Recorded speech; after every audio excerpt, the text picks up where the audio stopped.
Hey, what's up? It's another rock hard tale of the tape, best of cassettes. And today we're going to take a look at Hurricane Over the Edge. 1988 is when this one came out. Hair bands, as they were later called, weren't really called that at the time, but they were kind of at their peak in 1988. They were signing everybody at that point. And Hurricane had a couple pretty big names attached to it anyway.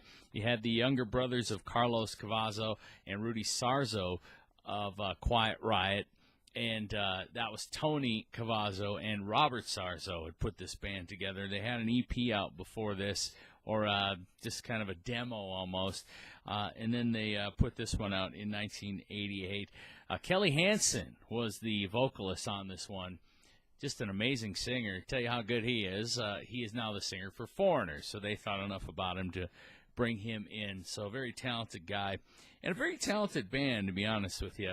A lot of people say, well, you had those connections with the older brothers, but you still had to stand on your own. You weren't just getting signed because you knew somebody.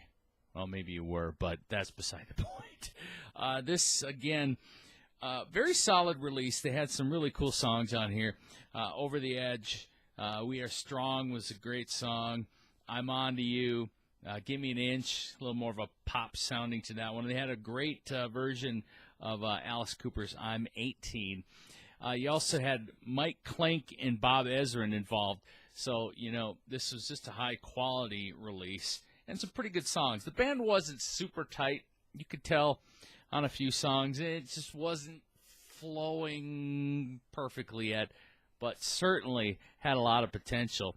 Unfortunately, on their next release, they kind of got a little bit more tight and had a little bit of that flow, but the songs weren't there. So I think this is still the strongest release from Hurricane is certainly Over the Edge. And again, it was kind of lost in the shuffle. They had a couple releases off it, but never achieved that huge success. In 1988, you had Bon Jovi, you had Poison, Motley Crue was still up at the top there. Warrant was getting close to rolling there too. So there was a lot of bands like this out there, and they were kind of throwing everything at the wall at that point. So it was easy to get lost in the shuffle. But as time went on, this one kind of stood out with some very unique songs, and still has a pretty cool sound to it. And again, Kelly Hansen just tore it apart on the vocals as well. So they're still around too, actually. Tony and Robert have the band together. Kelly Hansen is in Foreigner, of course, so they got a different singer. But Hurricane is still out there, so that's cool to see. All right, that is another rock hard tale of the tape, best of cassettes. We'll see you next time.